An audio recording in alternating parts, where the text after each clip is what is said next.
next up we got House of M, Masters of Evil #2. Finally. Okay, so the first issue I complained that it was so much like the original, and it still kind of is to an extent, but we're definitely starting to see some differences, which is cool.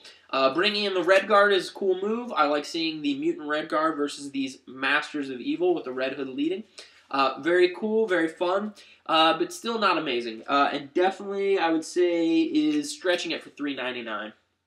That's just my opinion. All right, next up, we got Ultimate Spider-Man issue #2. I gotta say, I'm really not enjoying this. For the first time in a long time, I'm contemplating dropping Ultimate Spider-Man. I just feel like some of the changes are to make it hipper and cooler for a younger audience, which is understandable to an extent. I mean, such as things like, let's see, where's that? Look at Kong, okay? What the fuck is with Kong there? Oh, God damn. Right there, the purple hair, the plaid pants, the boots.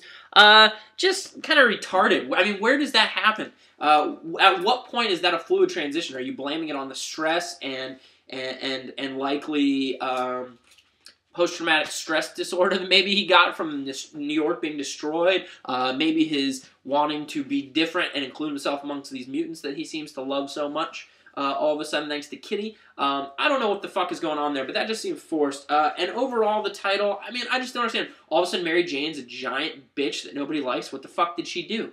Granted, we're going to need more answers for all these things. There was like a 3-month gap or something, but it all just seems shoehorned to me. I'm not enjoying it. I don't know what to say. La Fuente's art, I'm not really feeling it for the title either. It definitely fits for this title, but for me, it's not something I necessarily overly enjoy. So I think overall, I may be saving myself $3.99 soon. I'm sorry to say. The little kaleidoscope cover is pretty cool, though. A bunch of little Spider-Mans. Alright, next up, we got Strange Tales #1. This was some crazy shit, okay? I really enjoyed it. You get a bunch of indie creators thrown onto this title, doing whatever they like. And you also have some Paul Pope art. Paul Pope's Inhumans with Lockjaw was really fun and really cool. But by far, my favorite one in here, see if I find it here, ladies and gents, is the blue hair. Basically what you have here is Wolverine getting down with the chick, finding a blue hair, going out and straight up lopping the beast's head off for it, but in reality it's just a stuffed animal's hair. That is fantastic. Strange Tales indeed. The cover also is very cool. I very much so enjoyed the cover. Great title, and I'm looking forward to the other two. We'll see where it goes from here. Alright, let's move into some space stuff. We got Nova #28. The Nova Corps dwindled down. They're going to be a little more focused, and he's leading, and I just don't care. I'm probably dropping it. I'm going to be honest with you. I've been picking it up the whole time, ever since Annihilation. Itchy. But I'm just not enjoying it. 28 issues in, and it just ties in too much with everything else, and it's just not that fun. Guardians of the Galaxy #17, on the other hand, still seems a little fresh to me and fun. What's going on with Warlock inside is very cool. Yeah, I don't know. The art's nice. Just overall, it's a good, strong title, and I think I'll stick with it. Well, I take that back. I say a good, strong title, but what I really mean is it's kind of wonky here and there, but this issue is good. So until I get like a 2-issue stint where it's no good, like Nova, I'll probably just keep picking it. But, you know, again, it's another thing where it's $2.99 though, so you get a little more leeway, but to save $3 is always nice. Alright, next up, we got some titles that don't... Some more Marvel stuff. We got Fantastic Four 570. This was Hickman and Eaglesham's and Mount's first issue. Fucking awesome. Fucking awesome. Lived up to the hype, lived up to the demand. This is what the Fantastic Four should be, ladies and gentlemen. This is a great title. Pick this up. It's definitely more of the adventure, fantastic knots, okay? You know, they're going out and doing things in the incredibly different. This isn't just a run-of-the-mill superhero title. This is what the Fantastic Four should be. And then you have Reed Richards interacting with other heroes, much like himself. How like himself? They're him. They're alternate hims. They're all trying to solve the problems of their individual universes and the multiverse. Very cool stuff. Very Fantastic Four. Very sci-fi, out of control. Hickman clearly gets it. Very happy with that. Next up, we got Ghost Riders. Heaven's on Fire. Again, it's okay. It's better than the first one, but nothing fantastic. I don't know.